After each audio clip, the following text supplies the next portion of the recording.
الحمد لله رب العالمين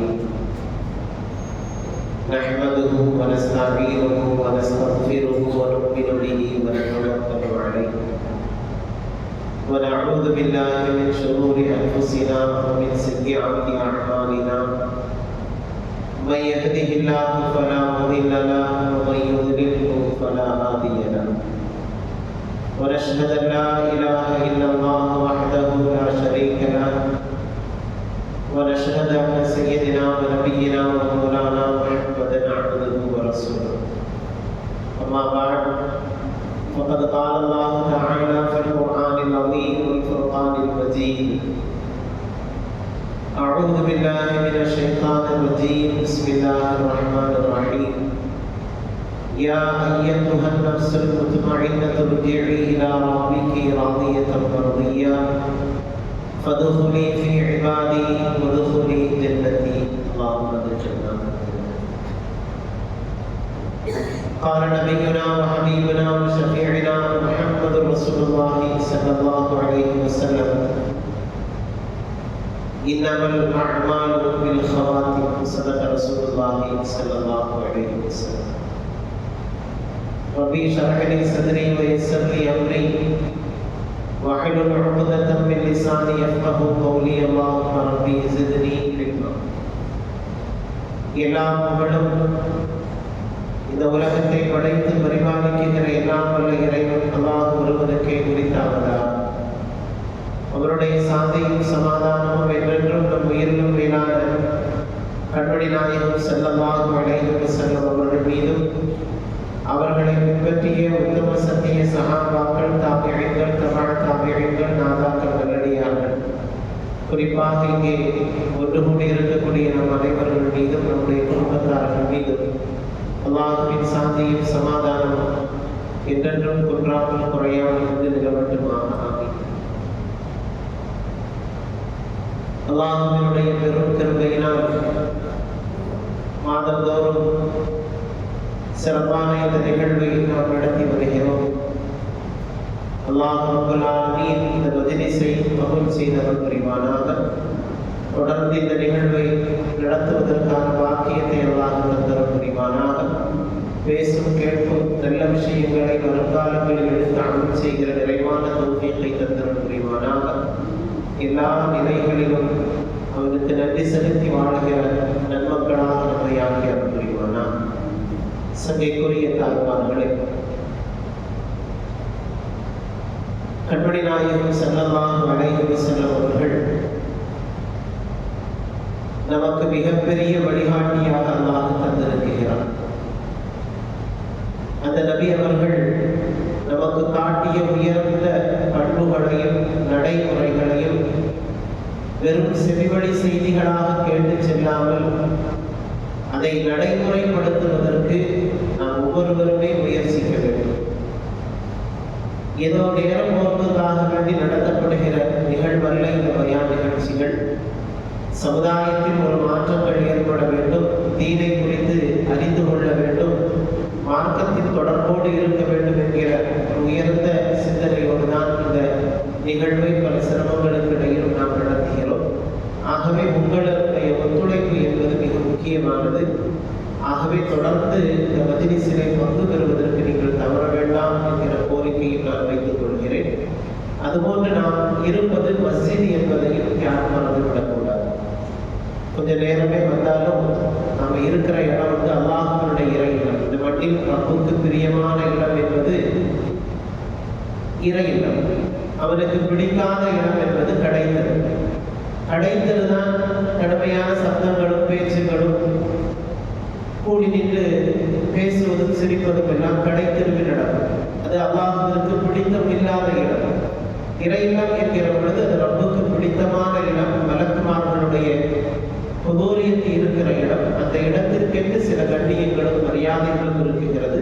அதை நாம் பேண வேண்டும். சிலர்கள் சௌரிய குறைவாக இருக்கலாம், கால்வழிகள் இருக்கலாம். அதற்காக வேண்டி கிப்லாவை நோக்கி உங்களுடைய கால்களை நீட்டி தயவு செய்து உட்காராதீர்கள். மஸ்ஜிதில் இருக்கிறோம் என்கிற பேணுதலை நீங்கள் தயவு செய்து கடைபிடிக்கும். அல்லாஹ் ரப்பல் ஆலமீன் நாம் செய்கிற காரியங்களில் நன்மையான அமல்களின் பக்கம் ஆர்வப்படுத்தி அனுப்புவானா. யாரையும் குற்றப்படுத்துவதல்ல நோக்கம். ஒவ்வொருவருடைய உடல்நிலையும் ஒவ்வொரு விதமாக இருக்கலாம். ஆனாலும் இறை இல்லத்தில் இருக்கிறோம் என்கிற அந்த சிந்தனையை நாம் ஏற்படுத்திக் கொள்ள வேண்டும்.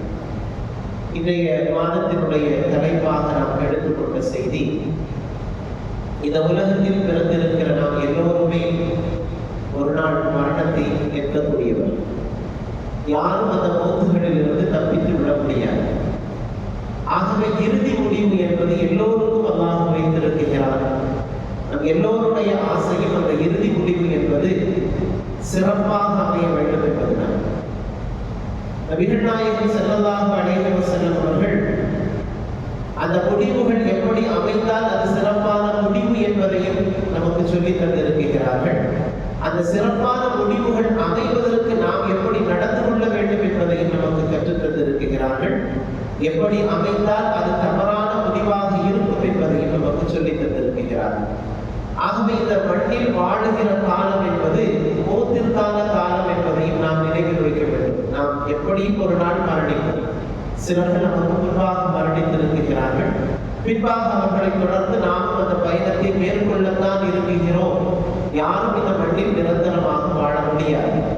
ஆகவே மௌத்து என்கிற ஒன்று மனிதனாக பிறந்தவதற்கு நிச்சயம் உண்டு என்கிற அந்த உறுதிப்பாட்டை மார்க்கம் தெளிவாக முன்வைக்கிறது. குல்லு நஃப்ஸின் ஸாயிகத்துல் மௌத், எல்லா ஆத்மாக்களும் மரணத்தை நிச்சயமாக சுவைக்க வேண்டும் என்பதாகும். ஆனால் அந்த மௌத்தினுடைய அந்த கடைசி நிலை இருக்கிறது அல்லவா, எல்லோருமே அதுதான் நம்மிடத்தில் அதிகமாக கேட்பதும் உண்டு. என்னுடைய இறுதி உணவை சிரமம் இல்லாமல் ஆக்கிவிடு என்பதாக. அல்லாஹ் நம்ம எல்லோருக்கும் அந்த வாக்கியத்தை நசீபாக்குவானா. கடுமையான நெருக்கடிகளிலும் பல நோய்களிலும் பல்வேறு சிரமங்களிலும் நம் கண்முன்பாக மரணிக்குகிற எத்தனையோ மௌத்துகளையும் நாம் பார்த்திருக்கிறோம். எத்தனையோ நல்ல மௌத்துகளையும் நாம் கண்கூடாக பார்த்திருக்கிறோம். ஆகவே நல்ல மௌத்துகளுக்காக வேண்டித்தான் பெருமானார் ஸல்லல்லாஹு அலைஹி வஸல்லம் அவர்கள் துஆ செய்திருக்கிறார்கள். ரசூலுல்லாஹ் ஹவாத்தின் இறுதி முடிவு என்பது நலவாக அமைய வேண்டும் என்கிற துஆ ரசூலுல்லாஹ் ஸல்லல்லாஹு அலைஹி வஸல்லம் அவர்களால் முன்வைக்கப்பட்டிருக்கிறது. அறுதல் என்று சொல்லப்படக்கூடிய பிறர்களுடைய சிரமத்தை அனுபவித்து வாழுகிற அந்த நிலை கூட வேண்டாம் என்கிற துஆவையும் நாயகம் ஸல்லல்லாஹு அலைஹி வஸல்லம் அவர்கள் முன்வைத்திருக்கிறார்கள். அதாவது நீண்ட ஆயுள் இருக்கும், ஆனால் அவர்களால் அவர்களுடைய பணிகளை செய்ய முடியாமல் கிடையும் கிடக்குகிற அந்த வாழ்க்கை, அதிலிருந்து நாயகம் ஸல்லல்லாஹு அலைஹி வஸல்லம் அவர்கள் பாதுகாப்பு கேட்டிருக்கிறார்கள். பிறர்களுக்கு பாரமாக வாழுகிற, உடல்நலம் ஆரோக்கியம் இல்லாமல் வாழுகிற, கடையிலே கிடந்து வாழுகிற அந்த வாழ்க்கையை விட்டு ரசூலுல்லாஹி ஸல்லல்லாஹு அலைஹி வஸல்லம் பாதுகாப்பு கேட்டிருக்கிறார்கள். அல்லாஹ் நம் எல்லோருக்கும் ஒரு ஆரோக்கியமான வாழ்க்கையை தருவானாக. யாருக்கும் ஒரு இடத்தில் முடங்கி கிடக்கிற நிலைகளை விட்டு அல்லாஹ் பாதுகாப்பானார். ஆகவே அந்த மௌத்துகளிலிருந்து நாயகம் ஸல்லல்லாஹு அலைஹி வஸல்லம் அவர்கள் பாதுகாப்பு கேட்டிருப்பதோடு இறுதி முடிவும் நல்லதாக அமைய வேண்டும் என்கிற வழிமுறைகளை நமக்கு சொல்லித் தந்திருக்கிறார். யாருடைய முடிவு நல்ல முடிவு என்று நாயகம் ஸல்லல்லாஹு அலைஹி வஸல்லம் அவர்கள் சொல்லுகிற பொழுது, ஒரு மனிதன் கடைசியாக பேசப்படுகிற வார்த்தையில் லா இலாஹ இல்லல்லாஹ் முஹம்மதுர் ரசூலுல்லாஹ் என்று கலிமாக்களோடு ஒருவன் மரணிப்பானானால் அவனுடைய முடிவு இறுதியான முடிவு என்பதாக நாயகம் ஸல்லல்லாஹு அலைஹி வஸல்லம் அவர்கள் சொன்னார். ஆகவே நம்முடைய முடிவு கடைசி தருணம் என்பது கலிமாக்களோடு உள்ள மௌத்துகளாக அது அமைய வேண்டும் என்கிற மிகப்பெரிய ஹவாவை பெரியோர்கள் முன்னோர்கள் எல்லோருமே அல்லாஹ்விடத்திலே ஆசைப்பட்டு இருக்கிறார்கள். நிறைய நபர்கள் அந்த வாக்கியத்தை பெற்று இருக்கிறார்கள். நமக்கும் அல்லாஹ் அந்த வாக்கியத்தை தருவானார். அதே போன்று இரண்டாவதாக வெள்ளிக்கிழமை மரணிப்பது அது ஒரு நல்ல மௌத்திற்கான அடையாளம். நான் சொல்லுகிற இந்த அடையாளங்கள் என்பது நல்ல மரணங்களுக்கான அடையாளம். ஒன்றாவது கலிமாக்களோடு மரணிக்குகிற அந்த மௌத், அந்த இறுதி தருணம் என்பது அவருக்கு பாக்கியமானது. அதே போன்று வெள்ளிக்கிழமை பகலிலோ அல்லது அந்த வெள்ளிக்கிழமை இரவிலோ மரணிப்பது என்பதும் பாக்கியத்திற்குரிய போது கேள்வி கணக்கில்லாத சுவனத்திற்கு சொல்வதற்கான பாக்கியத்தை அவர் பெறுவார் என்கிற வார்த்தையும் நாயகம் ஸல்லல்லாஹு அலைஹி வஸல்லம் முன்வைக்கப்பட்டிருக்கிறது. அதே போன்று மூன்றாவதாக நல்ல மௌத் எதை என்று சொன்னால் தொற்று நோய்களால் மரணிக்குகிற மௌத். தொற்று நோய்கள் என்று சொன்னால் முந்தைய காலகட்டங்களில் எல்லாம் அல்லாஹ் ரப்பல் ஆலமீன் அந்த கூட்டத்தார்களை அழிப்பதற்காக வேண்டி பல்வேறு விதமான தொற்று நோய்களை ஏற்படுத்தினார். அது அவர்களுக்கு ஆதாம். ரசூலுல்லாஹி ஸல்லல்லாஹு அலைஹி வஸல்லம் அவர்களுடைய காலகட்டத்திற்கு முன்பாக வாழ்ந்த கூட்டத்தார்கள், அந்த கூட்டத்தார்கள் நிறைய கூட்டங்கள் எப்படி மூத்தானது என்று வரலாறுகளில் பார்க்கிற பொழுது நிறைய தொற்று நோய்களால் மரணித்தார். அது அவர்களுக்கு அதாபாக கொடுக்கப்பட்டது. ஆனால் முஹம்மது ரசூலுல்லாஹி ஸல்லல்லாஹு அலைஹி வஸல்லம் அவருடைய உம்மத்துகளுக்கு அப்படி ஒரு தொற்று நோய்களினால் ஒரு மரணம் ஏற்பட்டது என்றால் அது ஷஹாதத் என்பதாக சொன்னார். ஹுஸ்னுல் ஹவாத்திம் என்பதாக. அல்லாஹ் ரப்பல் ஆலமீன் நம் உயிரினும் மேலான கண்மணி நாயகம் ஸல்லல்லாஹு அலைஹி வஸல்லம் அவருடைய உம்மத்தாக பிறந்த நமக்கு ஏராளமான பாக்கியங்களை தந்திருக்கிறார்.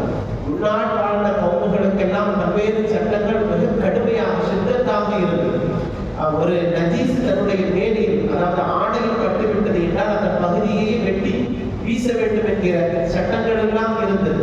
ஆனால் ரசூலுல்லாஹி ஸல்லல்லாஹு அலைஹி வஸல்லம் அவருடைய உம்மத்தாகிய நமக்கு நம்முடைய ஆடைகளில் ஒரு நஜீஸ் பட்டுவிட்டது என்றால் அதை தண்ணீரால் சுத்தம் செய்தால் போதுமானது.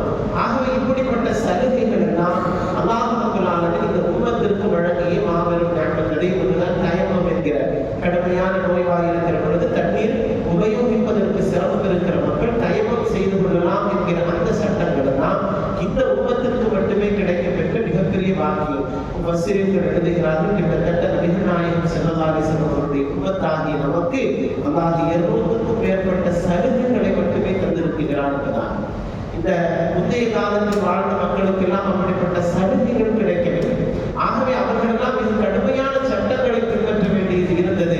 நாயகத்தினுடைய வரக்கத்தால் அல்லாஹ் ரப்பல் ஆலமீன் இந்த உம்மத்திற்கு நிறைய சலுகைகளை தந்திருக்கிறார். அந்த வகையில் தொற்று நோய்களினால் மரணிக்குகிற மௌத்துகளை கூட ஷஹாதத் என்பதாக, நல்ல மரணம் என்பதாக பதிவு செய்வார்.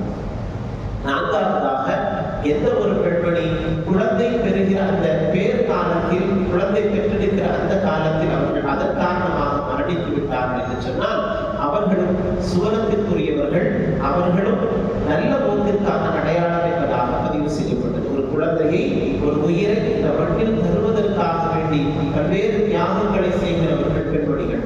அல்லாஹ் ரப்பல் ஆலமீன் நம்முடைய சமுதாயத்தில் குழந்தை பேரு வேண்டும் என்று யாரெல்லாம் நம்மிடத்தில் கையேந்துகிறார்கள் அவர்களுக்கெல்லாம் அல்லாஹ் பாக்கியமான மக்கள் செல்வங்களை நசீபாக்குவானாக. அந்த நசீப் என்பது மிக சாதாரணமானதல்ல. நபிகள் நாயகம் ஸல்லல்லாஹு அலைஹி வஸல்லம் அவர்கள் ஒரு பெண்மணி குழந்தை பேரு அந்த காலகட்டத்தில் ஒருவர் மரணித்து விட்டார்கள் என்றால் அது நல்ல மௌத்தினுடைய அடையாளம் என்று சொன்னது மட்டுமல்ல, மலக்குமார்களால் அந்த பெண்மணி குளிப்பாட்டப்பட்டு தகவல் செய்யப்படுகிறாள் என்கிற மிகப்பெரிய ஒரு நல்ல வாக்குறுதியை கொடுத்தார். அதே போன்று ஐந்தாவதாக நல்ல மௌத்தினுடைய அடையாளங்களாக பதிவு செய்கிற பொழுது இடிபாடுகளுக்கு இடையில் ஒரு நிலநடுக்கம் ஏற்பட்டு இடிபாடுகளுக்கு இடையில் ஒருவர் மரணிக்கிறார். இந்த மௌத்துகள் கூட நல்ல மௌத்து என்பதாக பதிவு செய்கிறார். ஒருவர் தண்ணீரில் மூழ்கி மரணிக்கிறார். நெருப்பினால் அகப்பட்டு அவர் மரணிக்கிறார். சில நேரங்களில் நாம் அந்த மௌத்துகள் எல்லாம் அவருடைய நிலை அப்படியானது இப்படியானது என்பதாக விமர்சித்து பேசுவோம்.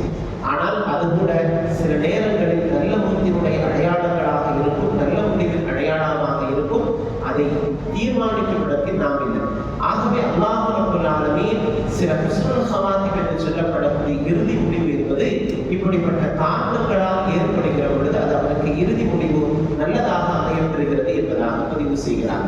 அதே போன்று நபிகள் நாயகம் ஸல்லல்லாஹு அலைஹி வஸல்லம் அவர்கள் சொல்லுகிற பொழுது என்பது நல்ல அமல்கள் செய்து கொண்டிருக்கிற காலகட்டத்தில் ஒருவர் மரணிக்கிறார். அது மிகப்பெரிய பாக்கியம். கோட்பாடியாக இருந்து மரணிப்பது, குர்ஆன் ஓதிக்கொண்டே இருந்து மரணிப்பது, தொழுகையினுடைய இடைப்பட்ட அந்த நேரங்களில் மரணிப்பது, தக்பீர் தஹ்ரீமா, ருக்கூ, சுஜூது, ஏராளமான மௌத்துகள் எல்லாம் இப்பொழுது நாம் இணையதளங்களிலே பார்க்கிறோம். நிறைய நபர்கள் தொழுகை நடத்தி கொண்டிருக்கும் பொழுதே மரணிக்கிற மௌத்துகள், குத்துபா ஓதிக்கொண்டிருக்கிற பொழுது மரணிக்கிற மௌத்துகள் எல்லாம் முந்தைய காலங்களில் பார்ப்பது அரிதாக இருந்தது. ஆனால் இணையதளங்களின் வழியாக அப்படிப்பட்ட மௌத்துகள் எல்லாம் நாம் நடைபெறுவதை கூட பார்க்கிறோம்.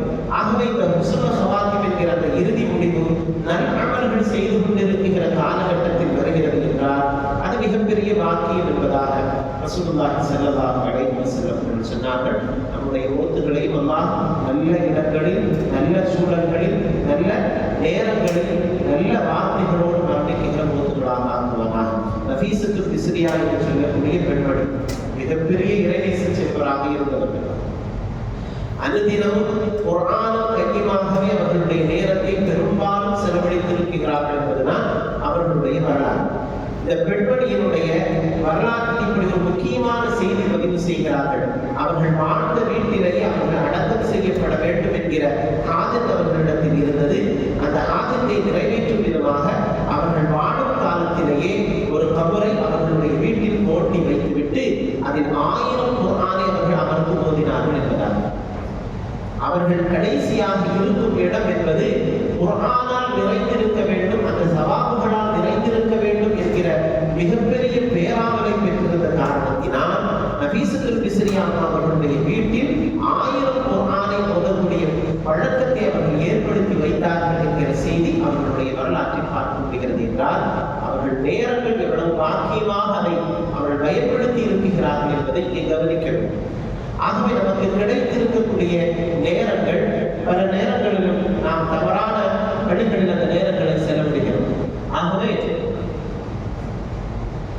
அதனால் நம்முடைய நேரங்களை மாற்றியமிக்கதாக ஆக்குவதற்கு நாம் குர்ஆனை அதிகமாக ஓதக்கூடிய வழமைகளை ஏற்படுத்திக் கொள்ள வேண்டும் என்கிற செய்தியை நஃபீஸத்துல் பிஸ்ரியா அவர்கள் நமக்கு சொல்லித் தருகிறார். அதே போன்று இமாம் ஷாஃபி ரஹ்மத்துல்லாஹி அலைஹி அவர்கள் எல்லோருக்கும் தெரியும், நம்முடைய மதுஹபினுடைய இமாம் ஷாஃபி அவர்கள் மிகப்பெரிய பேராசிரியர். இந்த ஷாஃபி இமாம் அவர்கள் மௌத்தினுடைய தருணத்தில் சொல்லுகிறார்கள், அவர்களும் நஃபீஸத்துல் பிஸ்ரியா அவர்களும் வாழ்ந்தது ஒரே மண்ணில், ஒரே பகுதியில். அப்ப ஷாஃபி இமாம் அவர்கள் சொல்லுகிறார், நான் மரணித்து விட்டால் நஃபீஸத்துல் பிஸ்ரியா அவர்களுடைய வீட்டு வாதிலில் வைத்து துஆ செய்துவிட்டு என்னை கொண்டு அடக்கம் செய்ய வேண்டும் என்பதாக அவர்களுடைய இறுதி தருணத்தில் இந்த வாக்குறுதியை மக்களிடத்தில் வாங்கினார்கள் என்று சொன்னால் அந்த நஃபீஸத்துல் பிஸ்ரியா அவர்கள் எவ்வளவு நற்பெயர்களுடன் நல்ல பெண்மணியாக வாழ்ந்திருக்க வேண்டும் என்பதை இங்கே நாம் கவனிக்க வேண்டும். அல்லாஹ் ரப்பல் ஆலமீன் நம்முடைய சமுதாயத்தின் மட்டிலும் அத்தகைய உயர்வான சிந்தனைகளை நசீபாக்கிற புரிவானாக. கண்மணி நாயகம் ஸல்லல்லாஹு அலைஹி வஸல்லம் அவர்கள் இன்னும் சொன்னார்கள், நல்ல வார்த்தைகளை முறுமுறுத்துக் கொண்டு மரணிக்கிற போது, நல்ல வார்த்தைகளை முறுமுறுத்துக் கொண்டு மூத்தாகிற மூத்து மிகச்சிறந்த மூத்து, அது இறுதி தருணம் ஹுஸ்னுல் ஹவாத்திம் என்பது நல்ல முடிவு என்பதாக சொன்னார். ஒரு சஹாபி மூத்தாகிற தருணத்தில் முறுமுறுத்துக் கொண்டே இருக்கிறார். அப்படி முறுமுறுத்துக் கொண்டால் கலிமா சொல்லவில்லை, அவர்களுக்கு நன்கு விளங்குகிறது, கலிமாவை சொல்லவில்லை, ஆனால் வேறு ஏதோ ஒரு வார்த்தைகளை பதிவு செய்து கொண்டே இருக்கிறார். இவர் மூத்தானதற்கு பின்பாக கண்மணி நாயகம் ஸல்லல்லாஹு அலைஹி வஸல்லம் அவர்களிடத்தில் கூட இருந்த சஹாபாக்கள் சென்று சொல்லுகிறார்கள், அந்த சஹாபி மூத்தினுடைய தருணத்தில் ஏதோ முறுமுறுத்துக் கொண்டே இருந்தார்கள் யா ரசூலல்லாஹ் என்பதாக. அப்பொழுது ஜிப்ரீல் அலைஹிஸ்ஸலாம் அவர்களிடத்தில் நாயகம் ஸல்லல்லாஹு அலைஹி வஸல்லம் அவர்கள் கேட்கிறார்கள், இந்த நபர் மூத்தினுடைய தருணத்தில் என்ன பேசிக் கொண்டிருந்தார் என்பதாக. அப்பொழுது ஜிப்ரீல் அலைஹிஸ்ஸலாம் அவர்கள் சொன்னார்கள், அந்த மனிதருக்கு மூத்தினுடைய கடைசி தருணத்தில் 3 சுவனங்கள் எடுத்து காட்டப்பட்டது. 3 சுவனங்கள் எடுத்து காட்டப்பட்டது. முதலாவது சுவனத்தை காட்டிவிட்டு இது உனக்கான இடம் என்பதாக சொல்லப்பட்டது. ஏன் எனக்கு இந்த இடம் தரப்படுகிறது என்று அவர் கேட்டார். நாம் அவருக்கு சொன்னோம், ஒரு நாள் ஒரு ஏழையான ஒருவர் ஆடை இல்லாமல் உன்னிடத்தில் வந்த பொழுது உன்னிடத்தில் இருந்த பழைய ஆடையை நீ கொடுத்தாய் அல்லவா, அதற்கு பிரதிபலனாக நான் இந்த சுவனத்தை உனக்கு தருகிறான் என்பதால். அப்பொழுது அந்த மனிதர் மூத்தினுடைய தருணத்தில் இருந்த அந்த சஹாபி சொன்னார்களாம், பழைய ஆடையை கொடுத்ததற்கே இவ்வளவு பெரிய பாக்கியம் என்று சொன்னால் நான் புதிதான ஆடையை கொடுத்திருக்க வேண்டுமே, இதைவிட பெரிய சுவனம் கிடைத்திருக்குமே என்பதாக அவர் சொன்னார் என்பதாக. இரண்டாவது ஒரு சுவனத்தை காட்டி இதுவும் உனக்கானது என்பதாக சொல்லப்பட்டது.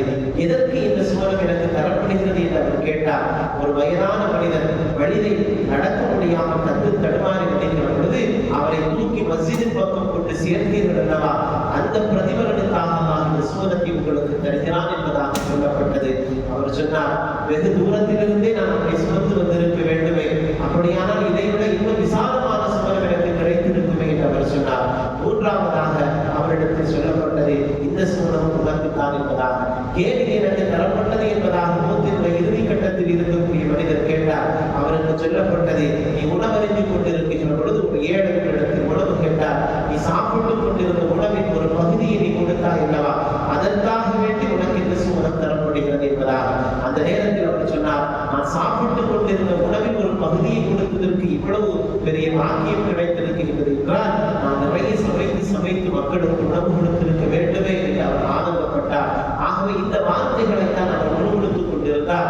அவருக்கு கடைசி நிலை நல்லதாகிவிட்டது, அவருடைய இறுதி நிறுவனம் நல்லதாகிவிட்டது, அவர் சூரத்திற்கானவராக மாறிவிட்டார் என்று ரசூலுல்லாஹி ஸல்லல்லாஹு அலைஹி வஸல்லம் சஹாபாக்களிடத்தில் பதிவு செய்தார்.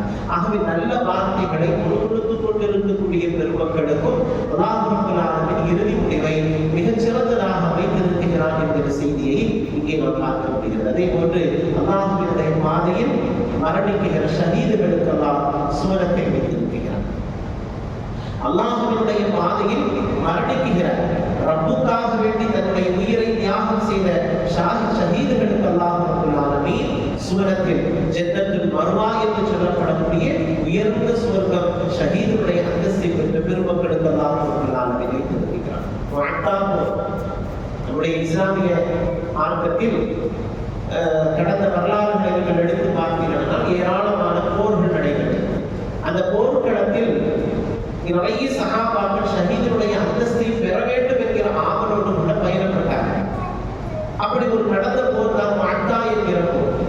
இந்த போரில் ஒரு 30,000 இஸ்லாமிய சொந்தங்கள் இருந்தார்கள். ஆனால் 1 லட்சத்திற்கும் மேற்பட்ட எதிரிகள் இருந்தார்கள். இந்த எதிரிகளோடு போரிடுகிற பொழுது முதலாவதாக ஜாபிர் ரலியல்லாஹு தஆலா அவர்களுடைய தலைமையில் தான் அந்த போர் நடைபெற்றது. அவருடைய கரத்தில் தான் கொடி ஒடுக்கப்பட்டிருந்தது. அவர்கள் மரணிக்கிற ஷஹீதாகிற அந்த தருணத்தில் அவர்கள் ஸெய்த் ரலியல்லாஹு தஆலா அவர்களுக்கு அந்த பொறுப்பை கொடுத்தார்கள். ஸெய்த் ரலியல்லாஹு தஆலா அவர்களுடைய தலைமையில் போர் நடந்து கொண்டிருந்தது. அவர்கள் மரணிக்கிற நேரத்தில் அப்துல்லாஹ் இப்னு ரவாஹா என்று சொல்லப்படக்கூடிய சஹாபியிடத்தில் அந்த பொறுப்பை கொடுத்தார். இந்த 3 சஹாபாக்களுமே ஷஹீதாகி விட்டார்கள். 4வதாக ஹாலித் இப்னு வலீத் ரலியல்லாஹு தஆலா அவர்களுடைய தலைமையில் போர் நடைபெற்றது. மாட்டா போர் வெற்றி பெற்றது. ஹாலித் இப்னு வலீத் ரலியல்லாஹு தஆலா அவர்கள் வெறும் 30,000 சஹாபாக்கள் தான் இருக்கிறார்கள். போர்க்களத்தில் ஒரு குறைவான ஒட்டகங்கள் குதிரைகள் தான் இருக்கிறது. எதிரிகள் ஏராளமான பேர்கள் இருக்கிறார்கள். ஆனால் இப்பொழுது வெற்றி பெறுவதற்கான வழிவகை என்ன செய்வது? ஹாலித் இப்னு வலீத் ரலியல்லாஹு தஆலா அவர்கள் இருக்கிற குதிரைகளை எல்லாம் வரிசையாக நிப்பாட்டிவிட்டு குதிரைகள் எங்கும் போட வேண்டாம், அவர்களுடைய காலை கொண்டு பூமியில் இருக்கும் தூசியினுடைய அந்த தூசி அவர்கள் கிளப்பி விடட்டும், அவர்கள் எதிரிகளுக்கு பெரும் படை வருவது போன்று ஒரு பாவனையை காட்டிக் கொள்கிற ஒரு சூழலை உருவாக்கினார்கள். எதிரிகள் நினைத்தார்கள், ஏராளமான ஒட்டகங்களோடும் குதிரைகளோடும் போருக்கு வருகிறார்கள் தெரிகிறது, இவர்களை எப்படி சமாளிப்பது என்பதாக அவர்கள் பயந்து ஒதுங்கினார்கள் என்பதாக மாட்டா போருடைய வரலாறு பதிவு செய்கிறார்.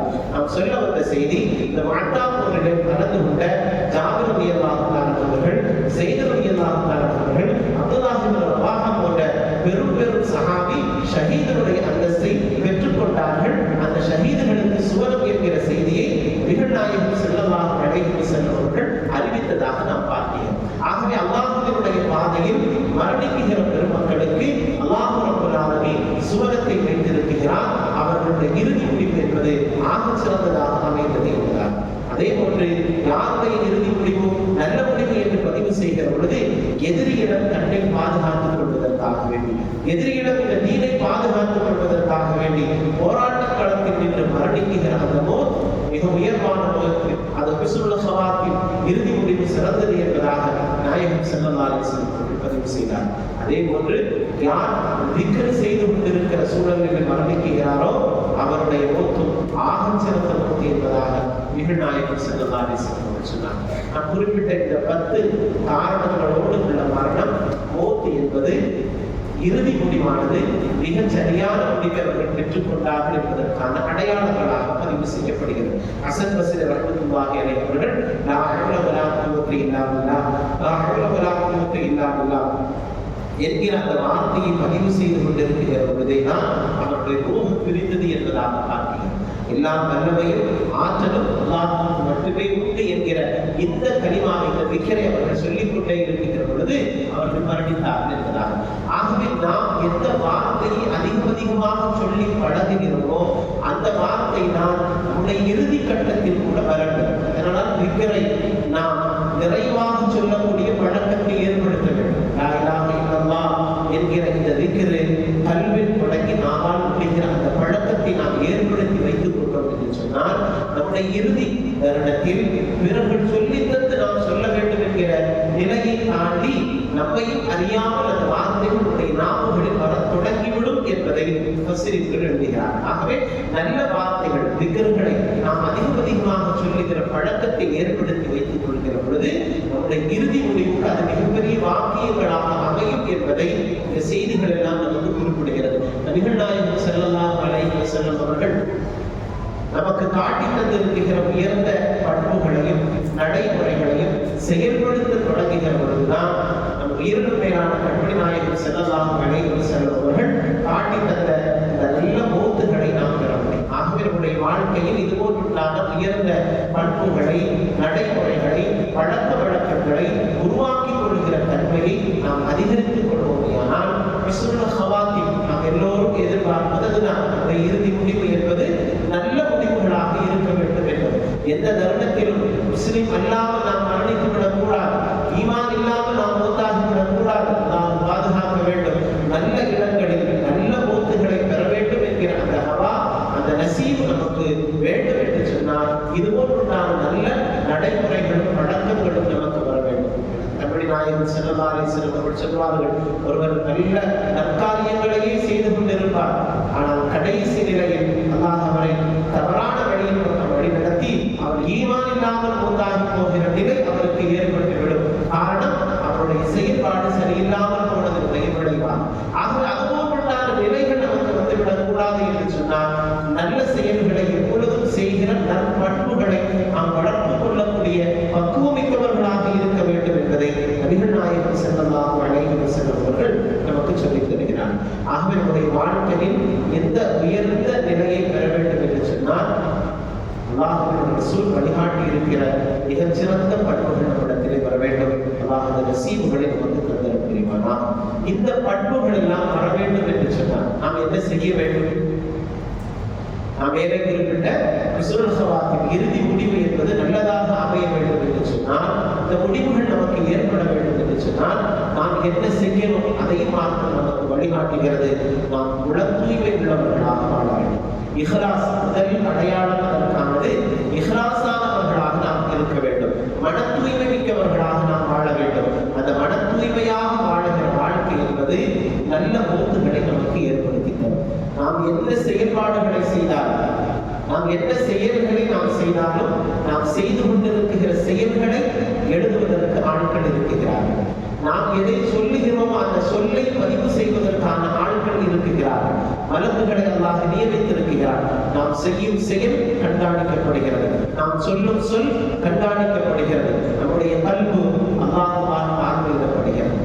எதையும் அல்லாஹ்விடத்தில் இருந்து மறைத்து விட முடியாது என்பதை நாம் உள்ளத்தில் அதிகமாக பதித்துக் கொண்டோம் என்று சொன்னால் இறையச்சம் என்கிற மன தூய்மை என்கிற உள்ள தூய்மை என்கிற அந்த செயல்பாடு நம்மிடத்தில் யதார்த்தத்திலேயே உருவாகிறது. ஆகவே நாம் அத்தகைய பண்புகளை வளர்த்து கொள்கிற பொழுதுதான் இறுதி முடிவு என்பது மிகச்சிறந்ததாக இருக்கும் என்பதை நாம் இங்கே விளக்க வேண்டும். நாளை மறுமையில் 3 நபர்கள் அழைத்து வரப்படுவார்கள் அல்லாஹ்வுடைய சன்னிதானத்தில். ஒருவர் ஷஹீதுடைய அந்தஸ்தை பெற்றவர், இன்னொருவர் ஆலிம் என்கிற அறிஞராக இருந்தவர், இன்னொருவர் கனி என்று சொல்லப்படக்கூடிய மிகப்பெரிய செல்வந்தராக இருந்தவர். இந்த 3 மனிதரும் நாளை மறுமையில் அல்லாஹ்வுடைய சன்னிதானத்தில் வரவழைக்கப்படுவார். இப்பொழுது ஷஹீது சொல்லுவார், அல்லாஹ்வே, நான் உனக்காக வேண்டி உன்னுடைய பாதையில் என்னுடைய உயிரை நான் தியாகம் செய்தேன் என்பதால் இதற்கு அல்லாஹ் சொல்லுவானா, இல்லை இல்லை, நீ ஷஹீது என்பதாக உலகத்தார்கள் போற்ற வேண்டும் என்பதற்காக நீ இறை வழியில் நீங்களுடைய உயிரை தியாகம் செய்தார். அந்த பெயர் உனக்கு பூமியிலேயே வழங்கப்பட்டு விட்டது. ஆகவே இங்கு உனக்கு எந்த மன்பாழ்க்கும் எந்த பயனும் இல்லை என்பதாக அல்லாஹ் அவரிடத்தில் கூறுவானா. ஆலிமை அழைத்து வரப்படும் எல்லோரும் அறிஞர் என்று போற்ற வேண்டும் என்பதற்காக வேண்டி நீ நன்மையை பேசினார், தீமையை தடுத்தார். ஆனால் அது இஹ்லாஸான முறையில் செய்யவில்லை, உள தூய்மையோடு செய்யவில்லை. பிறர்களுடைய பாராட்டை பெற வேண்டும் என்பதற்காக நீ செய்தார். அந்த பாராட்டு உனக்கு பூமியிலே கிடைத்து விட்டது, இங்கு எந்த கூலியும் இல்லை என்பதாக அந்த அறிஞரிடத்தில் சொல்லப்படுமா. மூன்றாவதாக ஒரு செல்வந்தர் வரவழைக்கப்படுவார். நீ தந்த செல்வத்தை எல்லாம் நான் உன்னுடைய பணியில் செலவு செய்தேன் என்பதாக அவர் கூறுவார். அல்லாஹ் சொல்லுவானா, இல்லை இல்லை, உன்னை செல்வந்தர் என்பதாக மக்கள் பாராட்ட வேண்டும் என்று, நீ கொடையாளி என்று மக்கள் உன்னை சொல்ல வேண்டும் என்பதற்காக வேண்டி நீ தான தர்மங்களை செய்தார். அந்த வார்த்தையை, அந்த பெயரை நீ பூமியிலேயே பெற்றுவிட்டார், எல்லோரும் உன்னை புகழ்ந்து விட்டார்கள். ஆகவே இங்கே உனக்கு எந்த கூலியும் இல்லை என்பதாக 3 நபர்களும், செல்வந்தராக இருந்தவரும் அறிஞராக இருந்தவரும் ஷஹீதுடைய அந்தஸ்தை பெற்ற இந்த 3 நபர்களும் இஹ்லாஸ் இல்லாத காரணத்தினால், உள்ள தூய்மையோடு அவர்களுடைய பணிகளை அவர்கள் செய்யாததின் காரணத்தினால் நரகம் போவார்கள் என்பதாக நாம் ஹதீதுகளில் பார்க்கிறோம். ஆகவே செய்கிற செயல், நாம் என்ன செய்கிறோம் என்பதை உள்ள தூய்மையோடு செய்யக்கூடிய அந்த உயர்ந்த பண்பு என்பது நல்ல போக்குகளை, நல்ல மறுமையை நமக்கு பெற்றுத்தரும் என்கிற மிகப்பெரிய வார்த்தை நாம் இங்கே இந்த ஹதீஸின் வழியாக பெற முடிகிறது. ஆகவே யார் நம்மை பாராட்ட வேண்டும், பிறர்கள் நம்மை புகழ்ந்து பேச வேண்டும் என்கிற அந்த சிந்தனையோடு எந்த செயல்பாடுகளும் நம்மிடத்தில் வரக்கூடாது. உள்ள தூய்மையோடு இஹ்லாஸான முறையில் அல்லாஹ்வுக்காக செய்கிறேன் என்கிற அந்த எண்ணத்தோடு நாம் செய்கிற ₹1 சதகாவாக இருந்தாலும், ஒரு அறிவுரையாக இருந்தாலும், அது நாளை மறுமையில் மிகப்பெரிய பயனை தரும் என்பதுதான் இந்த ஹதீஸுகள் நமக்கு சொல்லித் தருகிறது. அல்லாஹ் இந்த உயர்ந்த சிந்தனைகளை நமக்கு தருவானாக. தவறான எண்ணங்களை விட்டும், பெருமைக்காக வேண்டியும், புகழுக்காக வேண்டியும், பாராட்டுக்காக வேண்டியும் எந்த செயல்பாடுகளும் நம்மிடத்திலிருந்து வெளியாகாமல் அல்லாஹ் பாதுகாக்க புரிவானா. அதே போன்று உள தூய்மையை போன்று தக்வா என்பதும் நம்மிடத்தில், இறையச்சம் என்பது நம்மிடத்தில் எல்லா கட்டத்திலும் இருக்க வேண்டும். உள தூய்மை அது மனம் சுத்தமாக செய்யக்கூடிய இஹ்லாஸ் என்கிற அந்த அமைப்பு. அதே போன்று இறையச்சம், நாம் என்ன செயல் செய்தாலும் இறையச்சத்தோடு செய்கிற அந்த பண்பு என்பது அது மிகப்பெரிய பாக்கியத்திற்குரியது என்பதாக சொல்கிறார். மன் ஹாஃபல்லாஹ ஹாஃபல்லாஹு குல்லி ஷை. யார் அல்லாஹ்வை பயந்து ஒரு செயலை செய்கிறார்களோ, யார் அல்லாஹ்வுக்கு பயப்படுகிறார்களோ, அவருக்கு இந்த பூமியில் உள்ள எல்லா வஸ்துக்களும் பயப்பட ஆரம்பிக்கின்றன. காரணம், அவருடைய கல்வியில் அல்லாஹ் மட்டுமே குடிகொண்டிருக்கிறார். அந்த உயர்ந்த செயல்பாடு இறையச்சம் என்பதுதான் அவர்களுடைய இறுதி முடிவுகளை அழகாகும் என்பதாகும். ஆகவே இறுதி முடிவு வேண்டும் என்று ஆசிக்கக்கூடிய நாம் நம்முடைய உள்ளத்தை இஹ்லாஸான முறையில் அமைத்துக் கொள்ள வேண்டும். அதே போன்று இறையச்சம் உடையவர்களாக வாழ வேண்டும். ஒரு 3 நபர்கள் மழைக்காக வேண்டி ஒரு பாறைக்கு அடியிலே ஒதுங்குகிறார்கள். ஒரு குகைக்குடி சென்று கொண்டு ஒதுங்குகிறார்கள் மழைக்காக வேண்டி. இப்பொழுது அந்த பாறையில் இன்னொரு பாறை உருண்டு வந்து அந்த குகை அடைபட்டு விடுகிறது. 3 பேரும் உள்ளே மாட்டிக்கொள்கிறார்கள். இப்பொழுது வெளியே வருவதற்கான எந்த வழிவகையும் அவர்களுக்கு தெரியவில்லை. அப்பொழுது அந்த 3 பேர்களும் அவர்கள் செய்த நற்காரியங்களை முன்வைத்து இஹ்லாஸான முறையில் இறையச்சத்தோடு செய்த 3 செயல்களை முன்வைத்து அல்லாஹ்விடத்தில் துஆ செய்கிறார்கள். பேராச்சரியம், அந்த 3 பேர்களுடைய துஆவின் பிரதிபலனாக அடைபட்டு போன குகையின் வாசல் திறந்தது என்பதாக வரலாற்றில் நாம் பார்க்கிறோம். 3 நபர்கள் உள்ளே அகப்பட்டு விட்டார்கள். இப்பொழுது குகை திறக்கப்பட வேண்டும். திறந்து கொள்வதற்கான எந்த வழிவகையும் இல்லை. இந்த 3 பேர்களும் அல்லாஹ்விடத்தில் துஆ செய்கிறார்கள். ஒரு முதலாவது மனிதன் துஆ செய்தார், அல்லாஹ், என்னுடைய தாய் தந்தையை நான் நல்ல முறையில் கவனிக்கக்கூடியவனாக இருந்தேன். எந்த பிரதிபலனையும் எதிர்பார்க்காமல் அவர்களுக்கு சாப்பாடு கொடுத்து விட்டுத்தான் நான் சாப்பிடும் பழக்கத்தை நான் வைத்திருந்தேன். என்னுடைய பிள்ளைகளுக்கு கூட, என் பெற்றோர்கள் உணவருந்தியும் பின்புதான் நான் என்னுடைய பிள்ளைகளுக்கு கூட உணவு கொடுப்பேன். அந்த அளவிற்கு என்னுடைய தாய் தந்தையர்களை நான் கவனிக்கக்கூடியவராக இருந்தேன். நான் அதில் எந்த பிரதிபலனையும் எதிர்பார்க்கவில்லை. இஹ்லாஸான முறையில் இறையச்சத்தோடு நான் செய்த செயல் அது உனக்கு பிடித்தமானதாக இருந்தால் இந்த புகையினுடைய வாசலை திறந்துவிடு என்பதாக துஆ செய்தார். முறைவர் பால் எடுத்து வருவதற்கு நேரமாகிவிட்டது. இந்த மனிதர் தாய்க்கு பால் கொண்டு கொடுக்க பாலை கறந்து வருவதற்கு நேரமாகிவிட்டது. பிள்ளைகளும் மனைவி பசியோடு இருக்கிறார்கள். தாய் தந்தையர்களும் தூங்கிவிட்டார்கள். இவர்களை எழுப்பவும் முடியவில்லை. இந்த பாலை பிள்ளைகளுக்கும் மனைவிக்கும் கொடுக்காமல் தாய் தந்தையர்கள் எழுப்பும் வரையிலும் அவர் அப்படியே காத்திருந்து அவர்கள் எழுப்பியதற்கு பின்பாக பெற்றோர்களுக்கு அந்த உணவை கொடுத்துவிட்டு தன்னுடைய மக்களுக்கு அவர் கொடுக்கிறார். ஆகவே இந்த உயர்ந்த செயலை அல்லாஹ்வுக்கு முன்பாக சொல்லி அல்லாஹ்விடத்தில் பாதுகாப்பு தேடுகிறார். இந்த புகையிலிருந்து வெளியேறுவதற்கான வழிவகையை ஏற்படுத்தி என்பதாக துஆ செய்கிறார். அல்லாஹ் ரப்பல் ஆலமீன் அந்த புகையினுடைய வாசலை கொஞ்சம் திறந்தார். இரண்டாவது நபர் சொன்னார், ஒரு ஹராமான செயலை செய்வதற்கு, ஒரு தவறை செய்வதற்கு எல்லா வகையான வழியும் எனக்கு இருந்தது. நான் நாடி இருந்தால் அந்த செயலை செய்திருக்க முடியும். அந்த தப்பை அந்த நேரத்தில் என்னோடு இருந்த பெண்மணி அல்லாஹ்வினை அஞ்சிக்கொள் என்பதாக எனக்கு உபதேசித்தார். நான் உன்னை பயந்து அந்த ஹராமை செய்யாமல் நான் வெளியே வந்தேன். யா அல்லாஹ், உன்னை பயந்து மட்டுமே நான் அந்த தவறை செய்யவில்லை. நான் உன்னை பயந்தது உண்மையாக இருக்குமானால் இந்த வாசலை திறந்து விடு என்பதாக துஆ செய்தார். அல்லாஹ் ரப்பல் ஆலமீன் இறையச்சத்தோடு செய்கிற செயலுக்கு பிரதிபலனை வைத்திருக்கிறான். அது பாறையாக இருந்தாலும் அகன்று விடும் என்கிற மிகப்பெரிய படிப்பினை பாடத்தை தருகிறான். கொஞ்சம் திறந்தது பாருங்க. மூன்றாவது நபர் சொன்னார், என்னோடு வேலை பார்த்த வேலைக்காரர் என்னிடத்தில் சம்பளம் பார்க்காமல் சில நாட்கள் பணி செய்து விட்டவர் வெளியூர் சென்று விட்டார். அவர் வருகிற வரையிலும் அந்த பணத்தை வைத்து நான் பாதுகாத்திருக்க வேண்டுமே என்று சொல்லி அவருடைய பணத்தில் நான் ஒரு 2 ஆடுகளை வாங்கினேன். அந்த ஆடுகள் பெருகி பெருகி ஆயிரக்கணக்கான ஆடுகளாக மாறி போனது. ஒரு 10-15 வருடத்திற்கு இடையில்.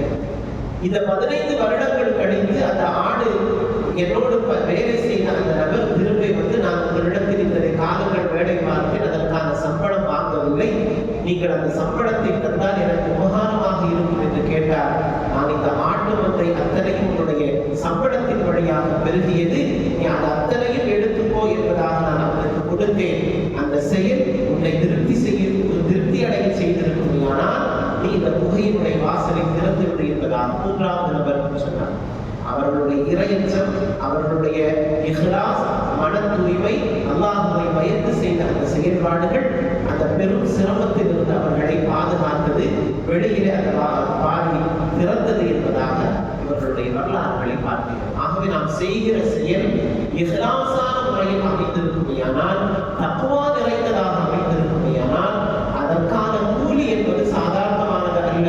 அல்லாஹ் ரப்பல் ஆலமீன் இறுதி முடிவை கூட மிகச்சிறந்த முடிவாக மாற்றி அமைத்து விடுகிறான் என்பதை நாம் இங்கே கவனிக்க வேண்டும். அதே போன்று மூன்றாவதாக தன்னை யார் சரி செய்து கொள்கிறார்? தன்னை யார் சரி செய்து கொண்டு விட்டு பிறரையும் சரி செய்வதற்காக வேண்டி உபதேசிக்கிறார். முதலில் நாம் நம்மை சரி செய்து கொள்ள வேண்டும் என்கிற பாடம் இங்கே நமக்கு இருக்கிறது. பிறகு மற்றவர்களை யார் சரி செய்வதற்கு உபதேசம் செய்கிறார்களோ அவர்கள் அந்த இஹ்லாஸாக செய்கிற அந்த காரணத்தின் வழியாக அவருடைய மரணத்தினுடைய நிலையை அல்லாஹ் மாற்றி அமைக்கிறார். ஆகவே நாம் செய்கிற ஒவ்வொரு செயல்பாடுகளும் பிறர்களுக்கு உபகாரம் தரக்கூடிய வகையில் அமைந்து கொள்ள வேண்டும். நல்ல வார்த்தைகளோடு பிறர்களை அணுகுமுறையில் நாம் அணுக வேண்டும். யாரையும் விமர்சிப்பதோ தவறான கருத்துக்களை முன்வைத்து பேசுவதோ நம்மிடத்தில் இல்லாமல் இருக்குமையானால் இந்த செயல்பாடு நல்ல முறை நமக்கு ஏற்படுத்தி தரும் என்பதால் சட்டென்று நாம் பிறர்களை உதாசீனமாக பேசிவிடுவோம். பிறர்களுடைய மனதை புண்படுத்தும் விதமாக நாம் பேசிவிடுவோம்.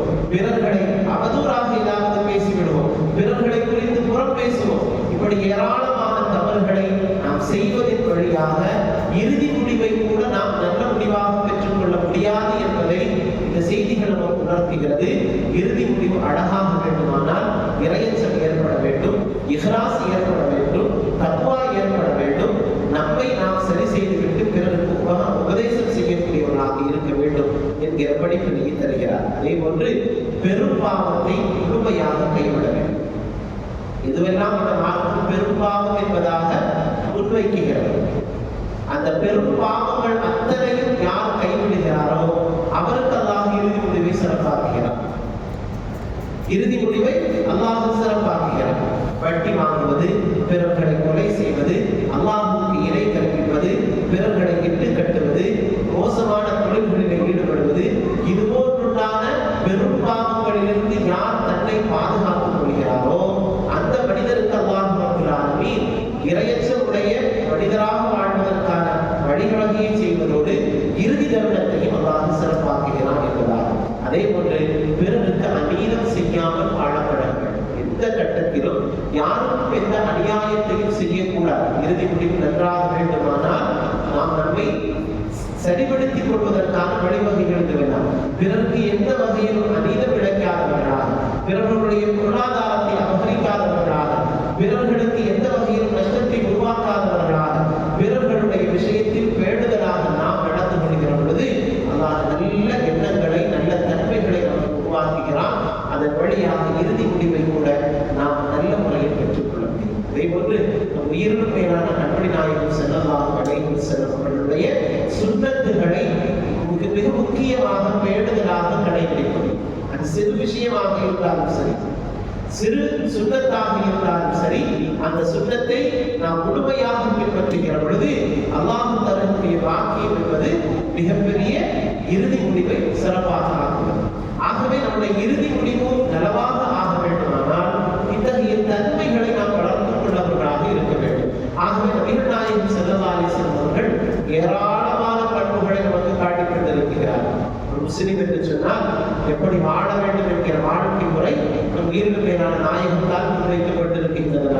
அவர் பொய் சொல்லாதவனாக இருக்க வேண்டும், ஈமானுடையவனாக இருக்க வேண்டும், எல்லா நிலைகளிலும் திறநலம் பேண வேண்டும், நற்குணமுடையவனாக இருக்க வேண்டும், பொறுமையுடையவனாக இருக்க வேண்டும், பெருமையை விட்டு அவரை பாதுகாத்துக் கொள்ளக்கூடியவனாக இருக்க வேண்டும், அவதூறு பேசாதவனாக இருக்க வேண்டும், புறம் பேசாதவனாக இருக்க வேண்டும், அதே போன்று அமல்களில் பேணுதல் மிக்கவனாக இருக்க வேண்டும், அமானிதங்களை பேணக்கூடியவனாக இருக்க வேண்டும். இப்படி அவரவருடைய ஹக்குகளை பேணுதல் மிக்கவர்களாக வாடுகிற பொழுது அவர்களுக்கான இறுதி முடிவு என்பது பாக்கியமிக்கதாக மாறும் என்பதை கண்மணி நாயகம் ஸல்லல்லாஹு அலைஹி வஸல்லம் அவர்கள் சொல்லித் தருகிறார். அதே போன்று எல்லா நிலைகளிலும்